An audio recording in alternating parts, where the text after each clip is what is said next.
Please open your Bibles with me in Colossians chapter 2 again as we continue our exposition in the book of Colossians. Colossians chapter 2, but ang focus ng ating pag-aaral would be verse 4 to verse 5. But let me read beginning verse 1. Colossians chapter 2, verse 1. For I want you to know how great a struggle I have for you and for those at Laodicea and for all who have not seen me face to face, that their hearts may be encouraged, being knit together in love, to reach all the riches of full assurance of understanding and the knowledge of God's mystery, which is Christ, in whom are hidden all the treasures of wisdom and knowledge. I say this in order that no one may delude you with plausible arguments. For though I am absent in body, yet I am with you in spirit, rejoicing to see your good order and firmness of your faith in Christ. Tayo po ay manalangin at humingi ng tulong sa Panginoon. O aming dakilang Diyos, kami po ay nagpapasalamat sa panibagong araw, panibagong buhay na ipinagkaloob niyo po sa amin, kung saan muli namin maririnig ang tinig ng aming Panginoong Yesus. Tunay, Panginoon, ang aming pagpupuri at lubos na pasasalamat sa inyo tulad ng aming inawit, Panginoon. Sa dami-dami ng tao sa mundong ito na tumatanggi kay Jesus, ayaw ng kanyang salita, isa kami sa mga pinili mo ngayong araw to hear your words. Isa kami, Panginoon, sa mga taong binuksan mo ang aming isip upang maintindihan namin ang inyong salita at matanggap namin ang napakadakilang pagpapala ng kaligtasan. Tulungan niyo po kami, Panginoon, to really appreciate ang ginawa niyo pong pagliligtas sa amin. Tulungan niyo po kami to really have a deep appreciation of the words of Christ na lagi po naming napapakinggan every Lord's Day. Tulungan niyo po kami sa mga oras na ito sa aming pag-aaral, especially ang magdadala ng inyong salita. Sa kanya pong kahinaan ay bigyan niyo po siya ng patuloy na kalakasan, ng kasiglahan. At ilayo niyo po kami sa anumang kamalian, Panginoon, bagkus dalhin niyo po kami sa katuwiran, sa tama, sa tulong ng banal na Espiritu, O Diyos. In Jesus' name, Amen. In these verses na ating pinag-aaralan ay tinitignan natin ang great struggle or striving of Apostle Paul. He strived in the ministry, he labored, struggled in prayer for the sake of the believers. Ginawa niya ang lahat, nagpagal siya sa pangangaral ng salita ng Diyos even though it involves sufferings and persecutions. Sobrang laki ng pagmamahal ni Pablo para sa mga iglesia that Paul was willing to sacrifice himself para sa kapakanan ng mga mananampalataya. And last time, in verse 1 of chapter 2, ay nakita natin yung great struggle niya for the sake of all the believers in Colossae, even to those na hindi niya pa nakita ng mukhaan sa tinatawag na Lycus River Valley, kung saan nandoon yung Hierapolis, Laodicea at ang Colossae. Paul labored hard and struggled in prayer for the cause of Christ and for the sake of believers. And in verse 2, ay nakita natin yung aim ni Pablo sa kanyang pagpapagal, yung Paul's aims in his struggle. And that's our second heading. No? Paul's aim in his struggle upang their hearts may be encouraged, meaning that their inner person, their whole person ay lumakas, tumatag sa gitna ng kanilang pakikibaka sa maling katuruan na lumalaganap sa kanila. Because naunawaan ni Pablo, if they have a strong heart, hindi sila madaling matangay ng false teachings. Hindi sila madaling madaya ng maling katuruan.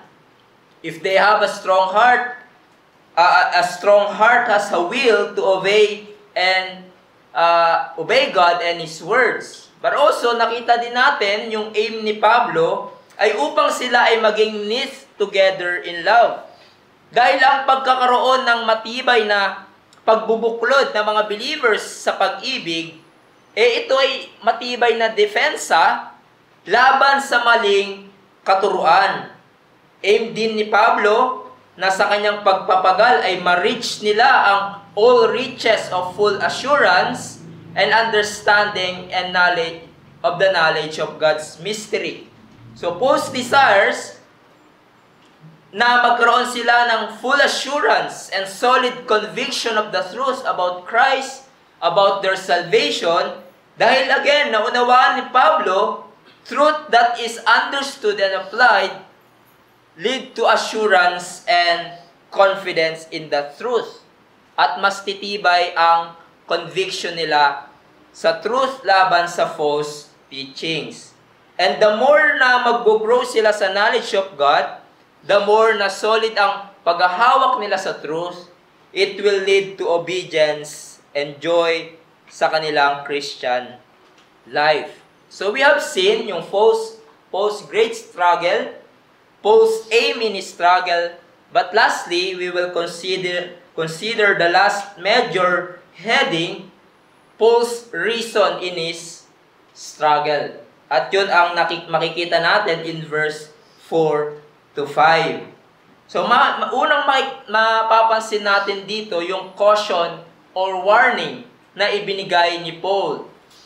Here, Paul gives the reason or the motivation on why he labored or even struggled in prayer, that their hearts may be encouraged, being knit together in love, to reach all the riches of full assurance of understanding and the knowledge of God's mystery.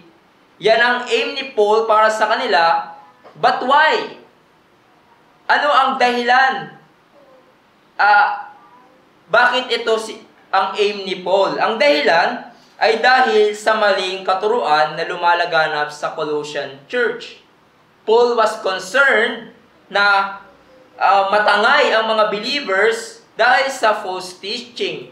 And this portion, ang simula na kung saan babalaan ni Pablo ang mga believers patungkol sa panganib na dala ng maling katuruan. And Paul will expose it sa mga susunod na passage. So Paul is going to do a polemic against those false teachings. Kapag sinabing, di ba, polemic, ito ay pananalita o pagsusulat, expressing a strong attack to someone or something. So sa ating text, sa context ng ating text, aatakihin ni Pablo ang mga false teachings and their teachers. At ito yung simula sa verse 4. Sinabi sa verse 4, I say this.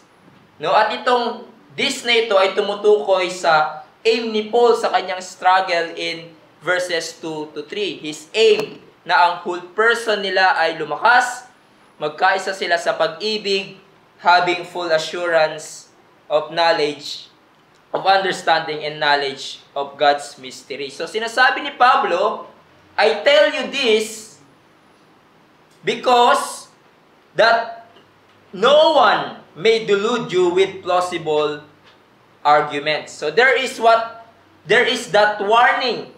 Dahil marahil lumalakas nga ang ating kalooban laban sa error, 'di ba? Lumalago ang ating pag-ibig sa bawat isa as defense against false teachings, and we are growing in the knowledge of God. But still merong panganib na merong mga tao among them na mag-arise at dayain sila with plausible arguments or persuasive words. Sabi ng isang commentary, translated it in this way, sabi niya, I wish to warn you against anyone who would lead you astray by specious or misleading arguments and persuasive rhetoric. Kasi yung salitang yung word na plausible, it refers to enticing words, the art of persuasion. In fact, yung salitang ito ay ginagamit sa korte, referring sa convincing words of a lawyer. Diba? Its power to influence an audience towards an unjust verdict. At dito, pinag-iingat ni Pablo ang mga believers. May mga taong mahusay na ipakita sa iyo ipakitang totoo ang kamalian sa pamamagitan ng husay ng kanilang pananalita. Akala mo truth yung sinasabi, akala mo totoo yung sinasabi, akala mo salita ng Diyos, ngunit hindi naman pala. Diba? It seems logical, it seems reasonable, but sa likod nito ay pandaraya. This kind of warning is also what Paul said in verse 23 of chapter 2. Diba? After niyang banggitin itong error of human regulations, do not handle, do not touch.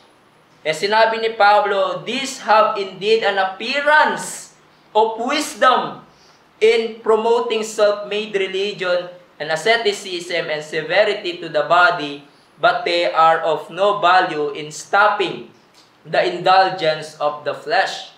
So itong mga kamalian na ito, lumalabas na parang karunungan, appearance of wisdom. But sinabi ni Pablo, they are no value. No spiritual value. And so ganyan ang nag-a-appear ang maling katuruan. It seems, it makes sense, reasonable, logical, it seems totoo at merong mapupulot na karunungan, but the reality ay they have no value and it will lead you astray. But dahil ito ay persuasive words, tulad ng sinabi ni Pablo, some buy it, some believe it dahil sa husay ng kanilang pagkakasabi at arguments. And you know, the history will tell us, even sa time pa lang ng mga apostles, may mga false teachers na lumalaganap at nagtuturo ng mali, at dahil parang ang galing nilang magsalita, ang galing nilang sa kanilang argumento, nahihikayat nila ang mga tao sa kamalian, even yung mga mananampalataya ay nadadaya din. In Acts 20:21, remember that, di ba? Yung Paul gave the elders a prophetic warning concerning false teachers na mag-arise in the church at ang panganib na dala nila. He said to the elders, I know that after my departure, fierce wolves will come in among you, not sparing the flock, and from among yourselves will arise men, speaking with twisted things, to draw away the disciples after them. At yan ang dalang panganib ng mga false teachers. They speak twisted things. But napapaniwala nila, even ang mga believers, dahil they present the false teachings na parang totoo. And so Paul is saying sa mga believers in Colossae, when someone comes with attractive arguments, do not be turned aside by that person and his persuasive words. And this is also a reminder for us, mga kapatid, because false teachers have gone out to the world. At yung mga bulaang prophet at itong mga bulaang mga ngaral na ito at mga grupo na ito, mapapansin nyo, basically, they are denying dalawang importanteng katuruan. At ano yun? Dinay nila yung pagka-Diyos ni Jesus. At ang pangalawa, dinay nila si Jesus ang tanging daan sa kaligtasan o yung sufficiency ni Christ sa salvation. Diba? Pansinin nyo yung mga turo ng mga bulaang prophet, grupo sa ating panahon. Isa sa mga ito, denying Christ's deity and His sufficiency sa salvation, ang pinangahawakan nila. nila or boast. Nandyan ang Jehovah's Witness, Mormon, Oneness, Iglesia ni Manalo, ang dating daan, Roman Catholicism at marami pang iba. Sasabihin nila sa inyo, hindi totoong Diyos si Jesus. Or, meron pang ibang paraan para maligtas. Hindi lang si Jesus ang daan.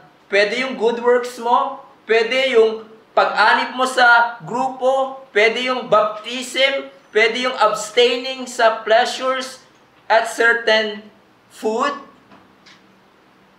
May mga tao na lalapit sa inyo, kakausapin kayo, influence kayo at susubukan kayo na dayain.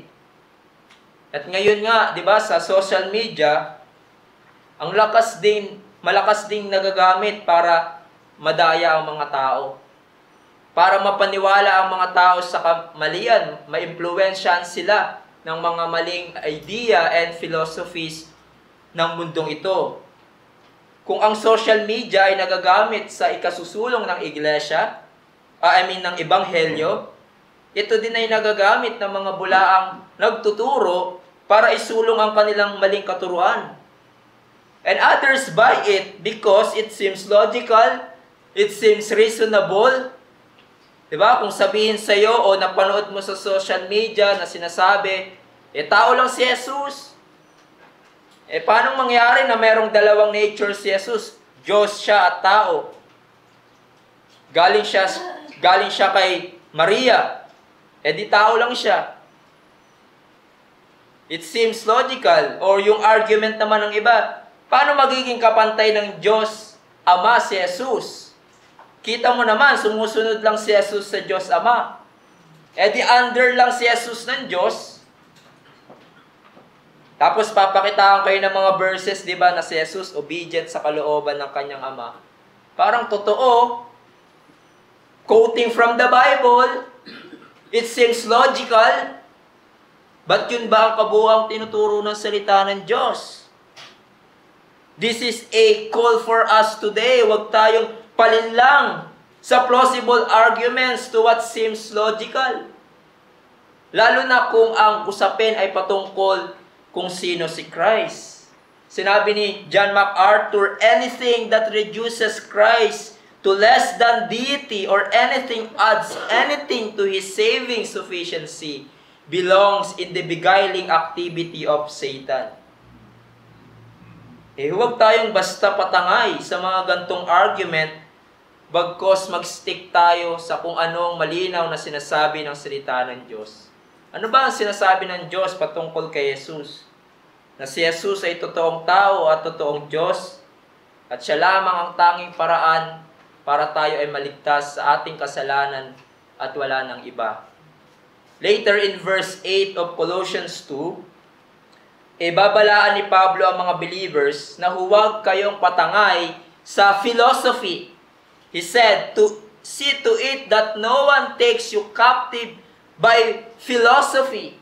Now, how about sa ating panahon? Ano ba ang philosophy na umiiral sa ating panahon? Napakadami. Nandyan ang tinatawag na relativism, yung mga ism na yan, na nagsasabing walang absolute truth. Kanya-kanyang opinion yan. Kung ano ang tama at mali, kung ano ang moral at immoral. For them, there's no standard of what is right and wrong. Andyan ang secular humanism or naturalism na basically tinuturo nila, walang Diyos, walang supernatural, and everything ay nangyayari according sa natural laws. That nothing exists beyond the natural world. At sinasabi nila, science ang truth. Science can explain everything. Brethren, at mga students na narito, science cannot explain everything. Don't be deceived by plausible words and arguments kahit gaano pa kasikat o matalino ang nagpapaliwanag nito. Ang sinasabi ng salita ng Diyos, and stick to that, there is God who created everything in this world. And He controls everything that He created. Don't be deceived sa paniniwala na walang absolute truth. There is absolute truth. God is the truth. God is God of truth. And His inspired written words are truth. At marami pang baluktot na ideas and philosophies you will encounter in this world. And know this, brethren, behind that false religions and philosophies that deny God, behind that is Satan, the father of lies, who kills people through his lies. Satan, who is the God of this age, has blinded the minds of unbelievers so that they cannot see the light of the gospel of Christ. And so ano ang hamon sa atin bilang mga mananampalataya who are living in this world full of false teachings and false philosophies and ideologies? We must have a strong grip of the truths so that we will not be moved by seductive arguments and plausible words. We must have a strong conviction of the gospel and truths in order that we will not be tossed to and fro by the waves and carried about by every wind of doctrine, by human cunning, by craftiness in deceitful schemes. Tibayan natin ang pangahawak sa katotohanan na sinasabi ng salita ng Diyos. Therefore, napakahalaga na lumalim tayo sa tamang doktrina. Napakahalaga na lumalim tayo sa salita ng Diyos, or else, maaari tayong madaya. Kaya't napaka-importante yung sinasabi ni Pablo at panalangin niya para sa mga believers. That you would have a strong heart that holds the truth. That they would have a strong conviction and assurance of the truth and unity of love. Dahil kung mangyari na hindi tayo maingat, individually, at bilang iglesia, sa kung ano-anong pinapaniwalaan natin sa ating panahon, madali tayong makonvince sa mga plausible argument in our day and age. At ipapasok natin ito sa iglesia dahil hindi tayo naging aral at dahil hindi tayo lumalagos sa katotohanan. At kung yung mga leaders ng church ay ganun din, we can be easily swept by false teachers. Merong isang old church in England, ang slogan ng church nila, nakapaskil sa kanilang church building, "We preach Christ crucified." Sa paglipas ng panahon, natatakpan ito ng halaman, yung ivy na gumagapang sa pader ng building. So, paglipas ng panahon, naging na lang, "We preach Christ" na lang. Paglipas ng panahon, natakpan uli, "We preach" na lang. And then, sa sumunod na panahon, naging "we" na lang. Ang local church na yon. At yung church na yon ay namatay at hindi nagpatuloy. And that illustrates, mga kapatid, ang kahahantungan ng isang church that fails to carry out its mission sa mundo. Yan ang kahahantungan ng church na nadadaya ng plausible arguments and being captive ng philosophy. I pray, hindi mangyari yan sa ating church. Hindi natin pwedeng pagmalaki, well, Reformed Baptist kami, confessional church kami, well, salamat sa Panginoon sa solid confession of faith na fence natin against error and false teachings. But how many churches and individuals and pastors noon na bahagi ng confessional church or a Reformed church na naging liberal? Napakadami. Hindi tayo immune sa false teachings. At bumabaliktad sa katotohanan. And so this is a serious matter. How can we stand against the great havoc na dala ng false teaching sa ating panahon? We must be solid doctrinally as a church. We must continue to hold on sa sinasabi ng salita ng Diyos at sa Ebanghelyo ni Kristo. At kinakailangan natin ng mga men and leaders na mangangaral ng katotohanan na walang takot at patuloy na tatayo sa sinasabi ng salita ng Diyos. Dahil ang reality, tulad ng sinabi ng isang writer, no matter how biblically faithful its confession and creeds, yung church, no church or denomination is immune from false teachers if church leaders will not keep watch over the orthodoxy of their ministers, and if congregations refuse to be on watch for error. It is only a matter of time before falsehood takes root and grows unchecked like a cancer.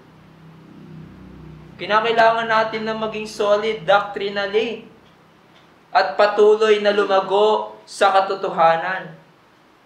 But you see the balance here? Hindi lang tayo dapat lumalago sa pag-ibig tulad ng ating pinag-aralan, being knit together in love, that's very important, but also in the knowledge of God. Sabi nga ni John Gill, bilang application dito, sabi niya, some Christians are more affectionate and less knowing. Others are more knowing and less affectionate. It is well when love and knowledge keep pace together. While it is true that we must manifest love and approach the Word of God with non-critical spirit and open mind, we must also recognize that God's truth provides absolute boundaries. Yes, kinakailangan nating lumago sa pag-ibig and manifest yung love na yan towards one another, even sa mga unbelievers na na-encounter natin. Ba't nawa hindi naman tayo sana ignorant sa truth? Or i-compromise ang truth na mangyayari ay yakapin na lang natin yung ibang philosophy ng mundo or what the culture wants just to show how loving we are. At hindi tayo nagde-discriminate ng sino man that we love others at the expense of truth. No! We draw the line where the scripture draws a line. Meaning, yung mga truths na hindi dapat kino-compromise. Ganon din naman sa isang banda, hindi lang tayo eager to know the truth at ang dami nga nating alam, ngunit wala tayong affection and warm concern for others. No, by the help of God, these two ay lumago sa ating iglesia. Growing in love and in the knowledge of our Lord Jesus Christ. Katulad ng panalangin ni Pablo para sa mga believers in Philippi, sabi niya in Philippians 1:9, and it is my prayer that your love may abound more and more with knowledge and all discernment. Hindi lang lumago sa pag-ibig, but also sa kaalaman. For our soul's sake and for the sake of our church, there must be a deep, growing knowledge of Christ and love among us. But then, in verse natin, makikita natin yung caution but also a commendation ni Pablo sa church in Colossae. Sinabi niya sa verse 5, For though I am absent in body, yet I am with you in spirit, rejoicing to see your good order and firmness of your faith in Christ. So here Paul, pagkatapos niyang bigyan ng warning, sinabi niya sa kanila, I am give you this warning, for though I am absent in body, meaning hindi niyo ako kasama physically, yet I am with you in spirit. Meaning, dahil what does it mean, no?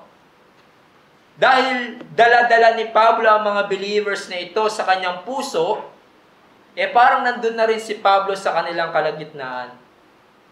Taking care of them, though they are out of sight, but not in Paul's heart.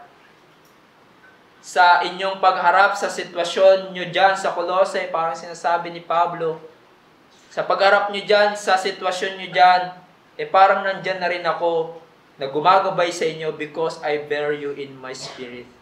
I bear you in my inner person. Sabi nga ni Hendrickson, it is more than na ang mga believers ay nasa kanyang imagination lamang or nasa isip lamang, but more than that, dahil dala-dala ni Pablo ang mga believers sa kanyang puso at isip, parang nandun na rin siya sa Colossae, helping them, rejoicing with them. His affection towards them made him be present with them in spirit. You know, it is the same language he used in 2 Corinthians 5:3, but that text ay paglapat naman sa discipline sa erring Christian in Corinth, where he said, "For though I am absent in body, I am present in spirit. As if present, I have already pronounced judgment on one who did such thing." So here Paul is giving the judgment, but in Colossae, giving an encouragement, parang andun na din siya because he is bearing them in his heart. At sinasabi ni Pablo, I'm rejoicing to see your good order and firmness of your faith in Christ. Tatanong natin, paano nakita ni Pablo ito na good order and firmness of their faith? Wala naman siya doon. Well, the answer is through the report of Epaphras.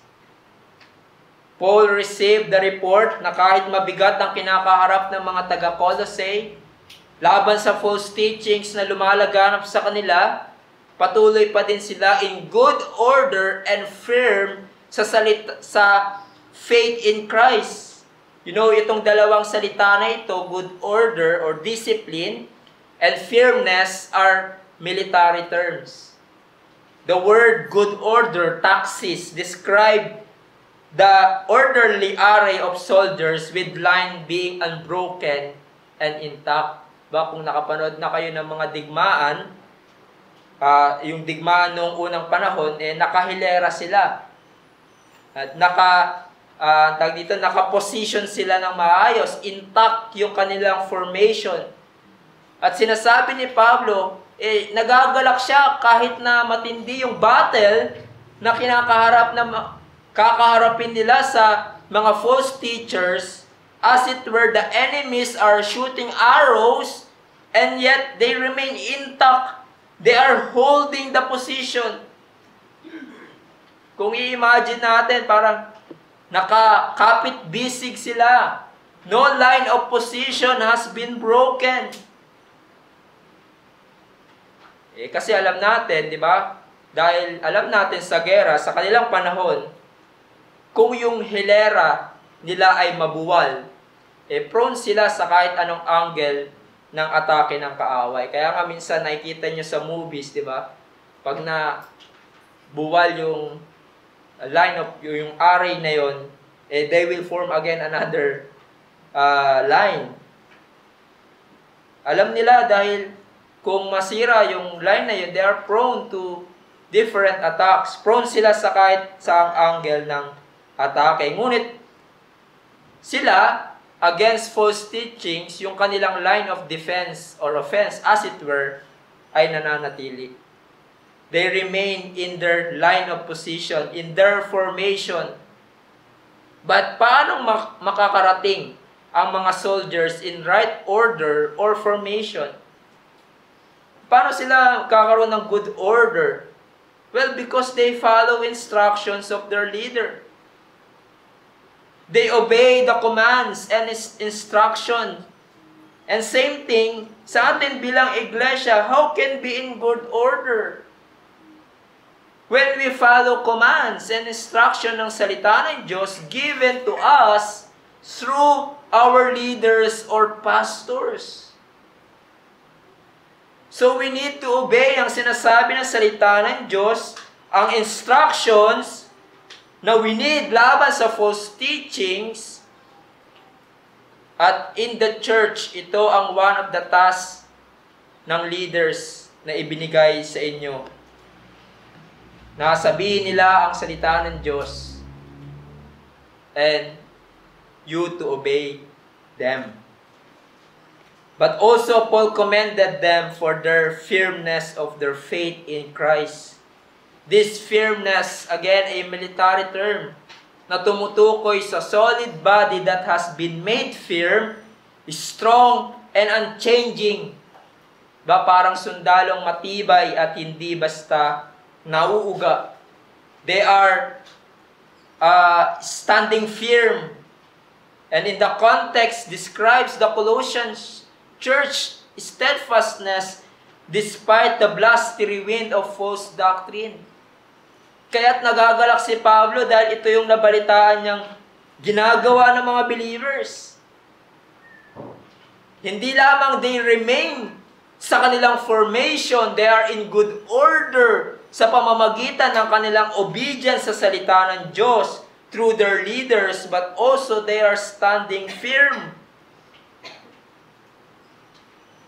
They are standing firm sa kanilang belief in Christ. Sinabi doon, in faith kay Christ. They hold firm that Christ is sufficient para sa kaligtasan. They hold firm that Christ is God and not just lesser God or equal with angel. No. They hold firm that He is truly God and truly man and the Savior of sinners. And the only way for salvation. So, hindi sila basta-basta natitinag sa atake ng false teachers, but then you see, kahit hindi pa sila affected talaga ng false teaching, still Paul warned them, and Paul told them to continue to resist false teachings. Hindi pa sila affected niyan. Pero, Paul still warned them. And so mga kapatid, ito din ang patuloy na panawagan sa atin. Let's be in good order by following the Word of God being preached to us. And let's stand firm against the onslaught of false teachings. Error appears to be attractive. Errors appear to be attractive. To compromise the truth is the easy way. It is a broad way and many walk that path. Compromise mo yung truth. Sasabihin sa iyo ng mundo, that's the way to easy life. Huwag mong ituro at paniwalaan si Jesus ay Diyos. Madaming papalakpak sa iyo. Huwag mong ituro at paniwalaan na ang tao ay nilikha ng Diyos, na meron lamang dalawang likas, babae at lalaki, at ang kasal ay para lang sa babae at lalaki. Huwag mong ituro yan, compromise that, and the world will applaud you and like you. Huwag mong paniwalaan na merong Diyos na naglikha ng lahat ng bagay, at siya ang kanyang salita, ang pamantayan ng katotohanan, na merong absolute truth. Deny that and the world will applaud you and say, you are finally woke. False teachings are appealing. Ngunit ito ay patungo sa kapahamakan. Let us stand firm. Let us be in good order. Dahil ang laban natin sa maling katuruan ay hindi pa natatapos. Kung loobin ng Diyos, marami tayong years na pagsasamahan, maraming years na pagdadaanan ng ating church. Let us stand firm. Our battle against false teachings ay hindi pa natatapos. But how can we stand firm against false teachings? Paul already told us, kinakailangan nating maging knit together in love. We need to have a strong conviction of truth, a full assurance of understanding and knowledge of God. Kinakailangan nating lumago sa salita ng Diyos. We need the Word, the Word, the Word, the Word. May the words of Christ dwell in our hearts richly. Don't be deluded by plausible arguments. That's a call for us. Hear me, especially kayo na mga student na narito, or mga singles na narito. Tayo mga kapatid, ang mundong ito ay bobombahin kayo ng madaming kasinungalingan. Bobombahin kayo ng mga enticing arguments, persuasive words from ungodly men and institutions. Huwag kayong padaya. Look at the Word and ask questions. Kung yung sinasabi sa inyo, yung ideologies or philosophy na pinapresent sa inyo, na ine-impart sa inyo sa school, ay align sa kung anong sinasabi ng salita ng Diyos. If you are a pastor, if you are a member of this church and you are a student, ask questions to your pastors. Approach them. Ito ba ang sinasabi ng salita ng Diyos? I heard this in my school. I heard this from my friend. Ito ba ang sinasabi ng salita ng Diyos? Be like the Bereans na sinisiyasat ang salita ng Diyos. Kung ang kanilang napakinggan, ang pinapangaral sa kanila ay akma ba sa sinasabi ng salita ng Diyos. Be strong in the Word of God. Papasalamat ako sa Panginoon dahil though hindi tayo perfect na iglesia and members of this church, the members ang member of this church are in good order, united in love, growing in the knowledge of God, at meron tayong solid na pangahawak sa turo ng salita ng Diyos. Wala pa naman tayo among us na encounter na natangay ng maling katuruan na talagang kinalaban ng salita ng Diyos at dininay si Jesus. And I thank God for that. It is by His grace sa ating church. But here is a reminder for us again. Huwag tayong magpakumpiyansa. Huwag tayong maging kumpiyansa. But let us continue to strive na magkaisa sa katotohanan at sa pag-ibig. Let us continue to walk in truth and be firm in your faith to the Lord Jesus Christ. That's still a call for us. Ngunit kung hindi kayo tunay na mananampalataya, how can you be firm in faith to the Lord Jesus Christ kung wala kayong faith sa Kanya para sa inyong kaligtasan? And so kung wala pa kayong pagtitiwala sa Kanya, ikaw ay tinatawagan muli ng salita ng Diyos. Believe in the Lord Jesus Christ and you will be saved. Believe the Christ that is being presented here by Paul, who is truly God and truly man, at all-sufficient Savior for you to be saved from sins and its consequences. Trust Him. At kung ikaw ay magtiwala sa Kanya, magkaroon ng pagtitiwala sa Kanya, stand firm in your faith. Don't waver by His grace, but continually be strong in faith to Him. Hold fast to what is true. Tayo ay manalangin.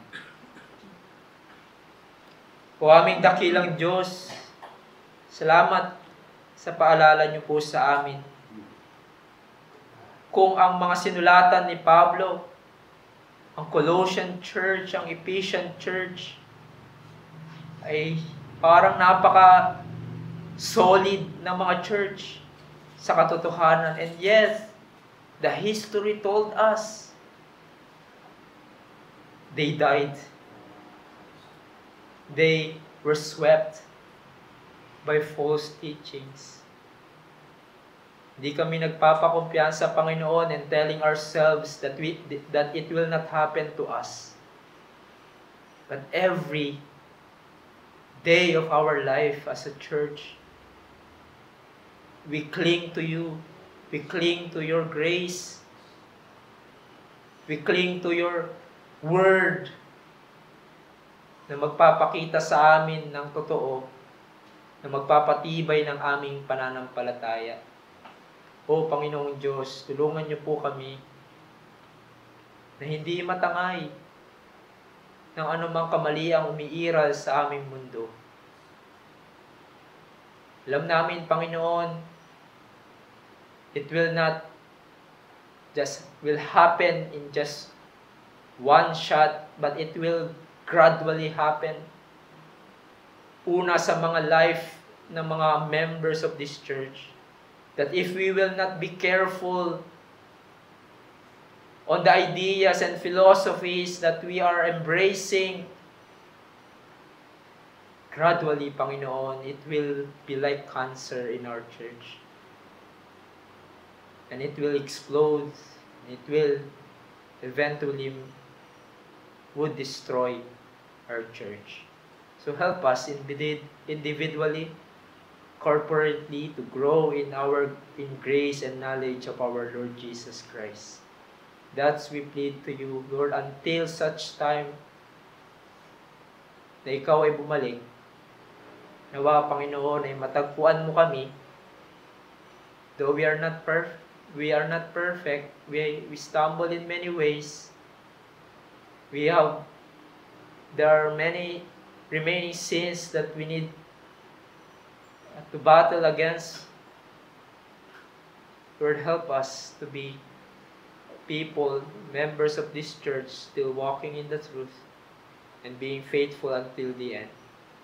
Salamat po, Panginoon, sa inyong pagpapaalala sa amin. In Jesus' name.